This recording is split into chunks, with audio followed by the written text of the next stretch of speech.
no. Yo, what it doon? Tease your boy the Chelsea and welcome to my channel for the match reaction of Chelsea 1, Real Madrid 3 in the quarterfinals of the Champions League. Let's get into it.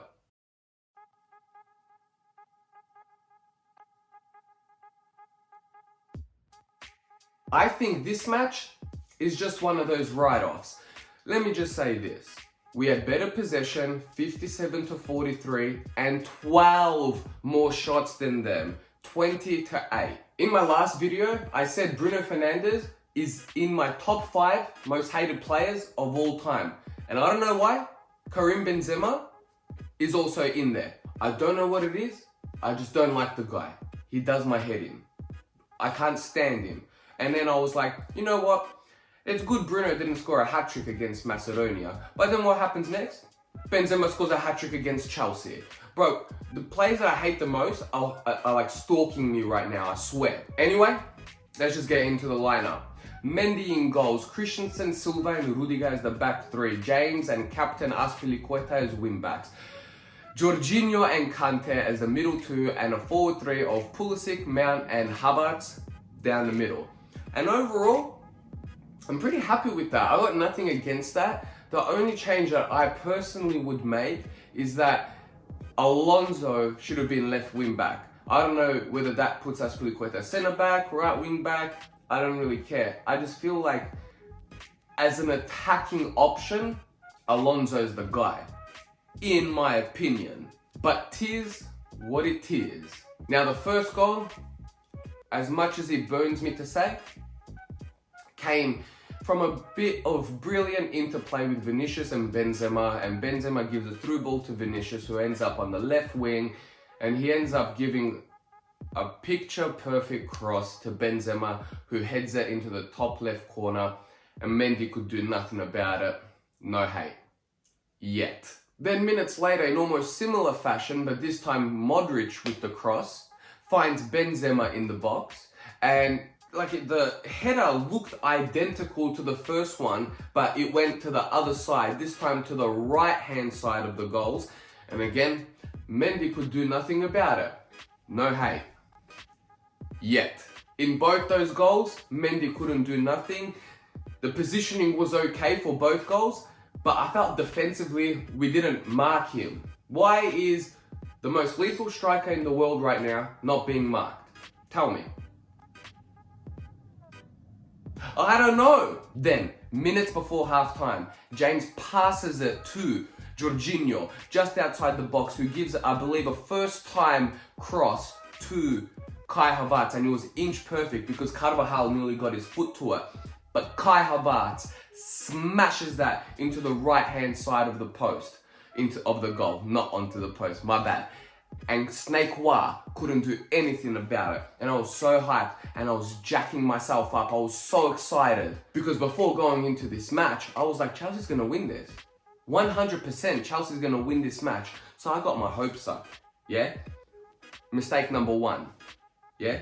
And I said, push as much as we can in this half. If not, wait till halftime and we're gonna get them in the second half, right? This needs to be a really good team talk.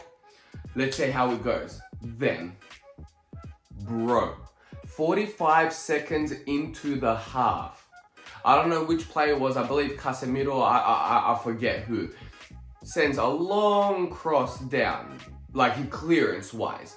And Mendy comes out and it's like, oh, okay, all good, chests it down, stops it with his foot, and goes to pass it to Rudiger. But what does he do?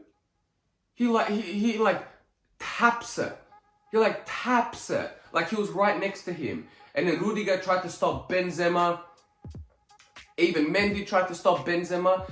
None of them stopped Benzema. And an open goal from like 30 yards out-ish, Benzema scores an open goal. It was like almost similar fashion to Karius, or Karius, however you pronounce it, I don't know. And I was like, nah, please, VAR, offside, handball earlier, something, please. I couldn't believe it, man. And what's so frustrating is that we were pushing so hard at the end of the second half, at the end of the first half, and we were doing so good, and we had the momentum, and then it's just like that, it's all gone. Silly error by Mendy. You can't hate on him. Yeah, it's a mistake. Yeah, it wasn't intentional. Now, what upsets me even more is after that, I feel like Chelsea was the team dominating, especially if you look at the stats. Azpilicueta nearly scored a worldie right after Benzema's goal, and of course Snake Wah had to pull a worldie to save that. Lukaku missed from point blank range. I feel like any other match, Lukaku would have scored that header because he usually is pretty good with headers, despite his lack of form. And then Ziyech at the end nearly scored a curler of a worldie. Would have been Champions League goal of the year, absolutely. But it just drifts wide, and it's like, oh my gosh, the ball isn't going into the back of the net. And it just seemed like one of those matches where really nothing went for us. Now, going into the second leg, as scarily optimistic as I am, I'm not too worried about this match, about the second leg. Because in our last 50 to 60 games this season, we have lost 6 games. Twice against City, once against West Ham, once against Juventus, Real Madrid now, and once against Brentford. And technically 7 if you count the loss in penalty shootouts to Liverpool in the League Cup final. But I'm talking about normal time. We've lost 6 matches in 50 to 60 games or however many we've played. So I doubt we will lose again. I really do feel like this is just a blip in form. Lost once to Brentford, lost once to Real Madrid. We're going to bounce back. If you look at our record, I think in the last 15 games, we have 15 wins. So I'm not worried about the second leg. Sure, we might, I know for a fact we're not going to lose. Sure, we might draw. Sure, we might win by 1, but hopefully we win by a minimum of 2. That's all there is for this game. Preparing for the second leg, let's see how we go. But that's it. Thank you so much for watching. If you enjoyed this video, please slap a like, comment below, and if you're new to this channel, throw in a sub. Thank you so much for watching. Southampton, we're coming after ya.